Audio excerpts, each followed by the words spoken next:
Hello, so I've come to my favourite area of coastal track here in Nelson Bay where I live. I've come to this area specifically to try out my new DJI Osmo Action 5 camera, which is what I'm filming on at the moment.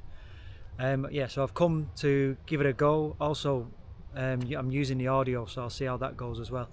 I have ordered a external mic, but it's not come yet. But hopefully the audio's okay on this. Yeah, so I've come to this area of track specifically because I'm always really successful in spotting wildlife in this area. Most of the times when I've been, I don't want to jinx myself here, but most of the times when I've been at this time of day, which is kind of about 2 hours before sunset, I've managed to spot an echidna or two. So we'll see how we go. Speaking of echidnas, there's already signs just on the track here, so we're right on the footpath, and look down here, this area of ground that's been disturbed. There's signs that the echidna's been here, so it's been digging, looking for ants and other bugs. And you can see some of these smaller ones here, obviously where it's stuck its snout. So hopefully we'll get some footage. The good thing about this camera is obviously it's so small that I might be able to use it as a bit of almost like a camera trap. So I'll put it actually in the path of some wildlife and see if we can get some good shots. Yeah, we'll see how we go.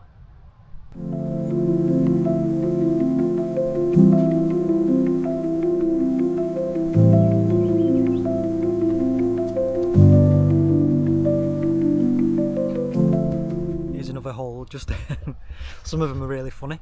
It's like almost just an imprint of the echidna's face. So this one here, you can see like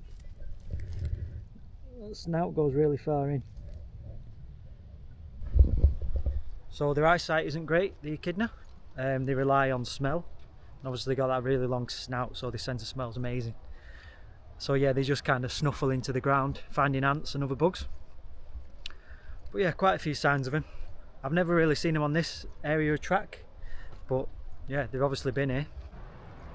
So echidnas are generally nocturnal, but during the colder months, the winter months, they will become more active in the mornings, and yeah, later in the evenings as well, just because it's still warm enough for them to get out and about. They don't like to be out, obviously when it's very cold, they'll just stay in their burrows. So obviously we're at the back end of the winter now, and yeah, this is a good time to come out and spot them. Especially it's been a nice sunny day today, so I imagine they'll be hopefully they should be active.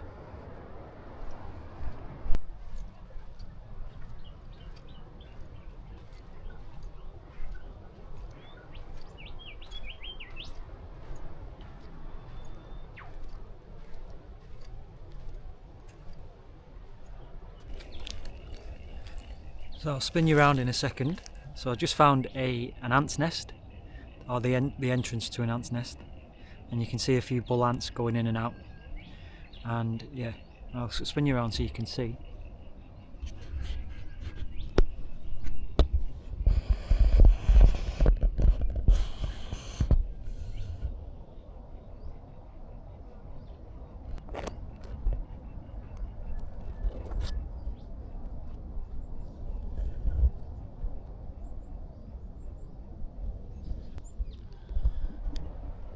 So you can see the entrance to the ant's nest there. So it's a bull ant's nest. You will have seen the bull ant. I think it was protecting the entrance, actually, that one.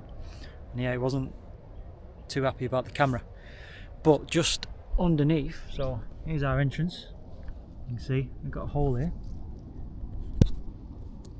So this is obviously an echidna that's found the ant's nest with its very sense of smell, and then yeah, dug underneath. And what it will have done is put its snout in there. And there's another little hole just there. You can see the hole for where the snout's gone.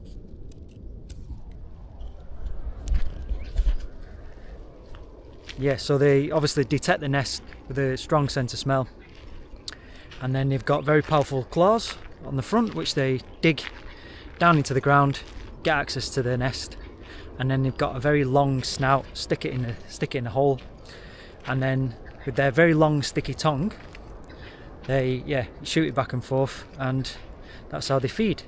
Just very similar to an anteater in the way they use the tongue. So what I generally do when I'm out looking for wildlife, I'll still hike. Obviously it's good to stay in one place if you know for certain you've got a certain species that you want to shoot, and you know its habitat, and you know it's, you might have studied it and you know where it's going to be, you know its behaviours. But generally when I come out, I like to hike and just walk slowly and listen out for any wildlife that I might see. Like I say, I'll come to this area specifically today because I know that there's wildlife specifically living in this area. So there's quite a few echidnas. They must have burrows along the coastal path here. And I'll walk along the coastal path slowly and I'll just listen out. You can usually hear an echidna way before you'll see it, because you'll hear them rustling through the leaves or the undergrowth.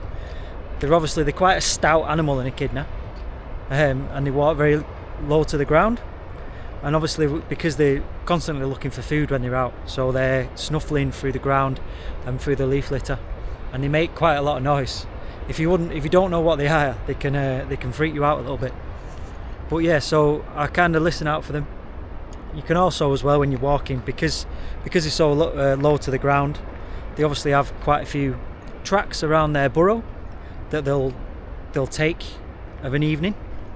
So they don't just use one, they'll have multiple places that they walk, but they'll have a certain tracks, and obviously as they're walking, because they're clearing the ground, you can usually see them.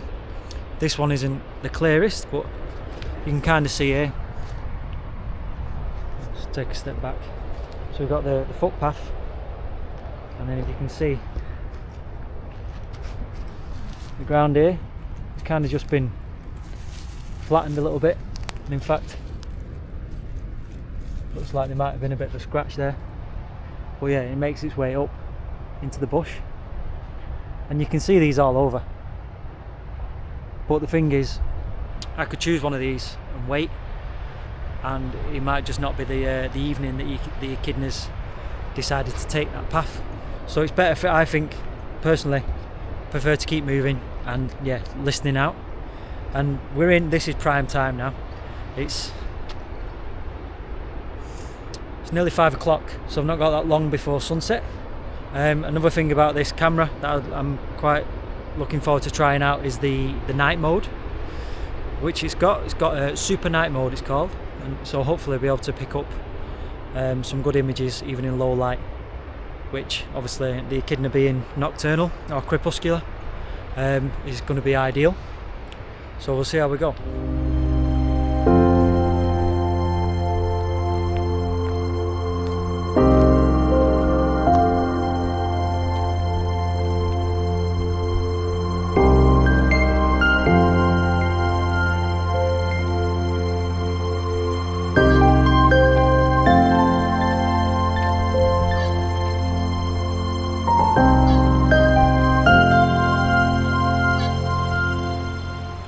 So this is day 2 of trying out my new DJI Osmo Action 5 camera. You might be able to hear a bit of difference in audio because today I received my DJI Mini wireless mics. So yeah, I'm hoping you'll be able to tell a big difference in the audio. This is my very first time using it, and I've got it directly linked to the camera, which is really cool. So all I've got is the camera and this mic. I don't need anything else. If you are linking it to other cameras though that aren't DJI, there is also a receiver that you can plug into your camera or whatever it is that's receiving. But currently just got it stuck to the camera via a magnet. So it's got a magnet as well as the lapel clip. Yeah, so we'll see how that goes. No signs of any echidnas yet. So when I was out the other evening, it got too dark. I'm pretty sure I heard one rustling in the bushes, but it didn't come anywhere near the camera. But the camera's low light capability was pretty good. It was picking up a lot of still like quite a clear image even after the sun had set. But yeah, it just got too dark. But we'll see if we're any luckier. So I've just walked down the path. I found some ground that had been disturbed, obviously by an echidna, and yeah, it was obviously right near a pathway that the echidna must use quite regularly. It's nice and flat and very obvious. But that ground, I'm pretty sure, wasn't disturbed the other day. It was about 2 or 3 days ago when I came down for the first time. So I think I'm going to go and hang around there. It's about 5 o'clock now, so I've not got long before sunset. So rather than keep walking up and down, yeah, I think I'm going to go and hang around that area, which is also the area where I found the ant's nest that had been dug up as well. So chances are the echidna might be passing through that area shortly. Hopefully it's not already. But yeah, we'll see. So I'm really looking forward to using the mic as well, trying to get some sound of it passing through. But yeah, we'll see how we go.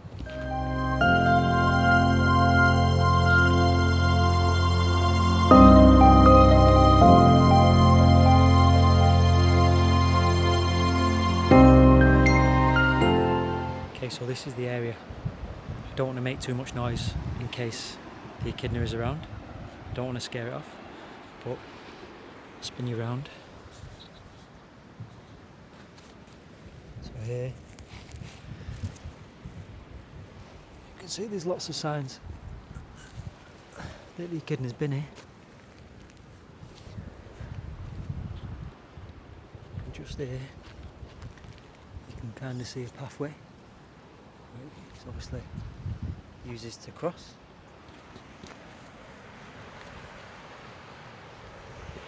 And the same on the other side. So I think this is a good area to kind of hang around and be nice and quiet. Like I say, that ground there, pretty sure wasn't disturbed the other day when I came down. And it's all disturbed all along here. Obviously they're nocturnal, so they might come out later on, but they will be active by now, so it's just a matter of luck and patience.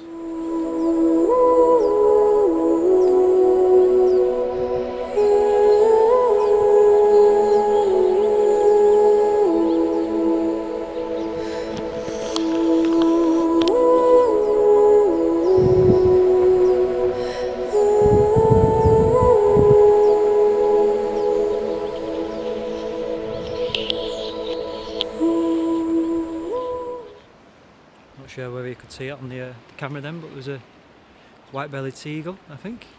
It's either a white-bellied seagull or a Brahminy kite. Just flew over. But yeah, I don't know whether it picked up on the camera.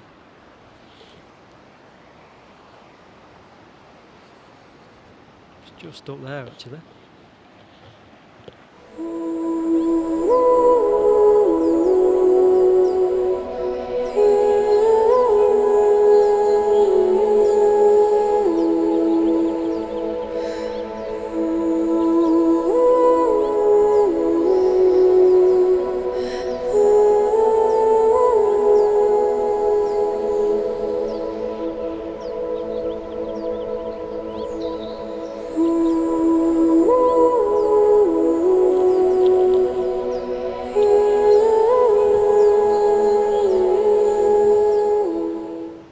Pretty sure it's a white-bellied seagull.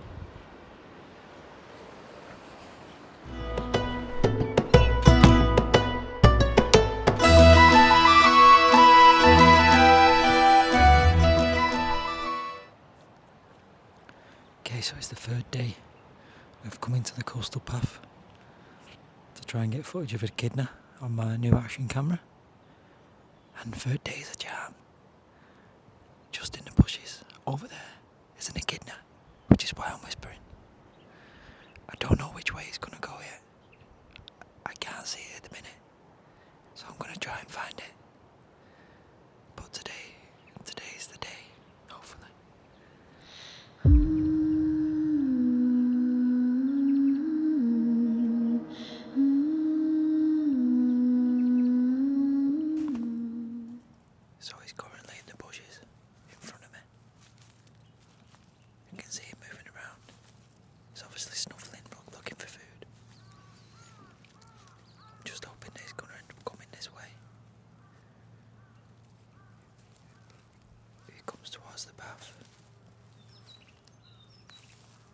Hopefully I can get some footage of him crossing it. But we'll see.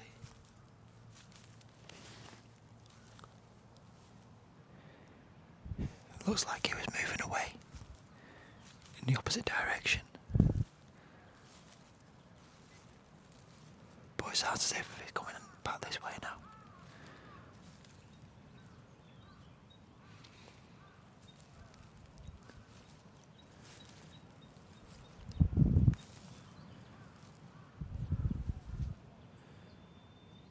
Just hope that it doesn't sense that I'm here. Their eyesight isn't very good, but they sense a smell, and the hearing's not bad, but they sense a smell more than anything. There's not a lot of breeze, so it's not like I can stand downwind or anything like that. I just gotta hope doesn't know that I'm here.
After 3 days of searching the bush, I've finally got the footage I was after. Meet the short-beaked echidna, one of Australia's strangest and most wonderful animals. At first glance, it looks like a mix between a hedgehog and an anteater, but it's actually a monotreme, part of a tiny group of egg-laying mammals that also includes platypus. With its long snout, sticky tongue and spines that make for excellent defence, the echidna is one of the most unusual animals you're ever likely to see, and I for one love them. And what makes them even more special is that these living fossils have a lineage that stretches back over 200 million years. What an amazing animal, and what a privilege to be able to share this encounter with the world.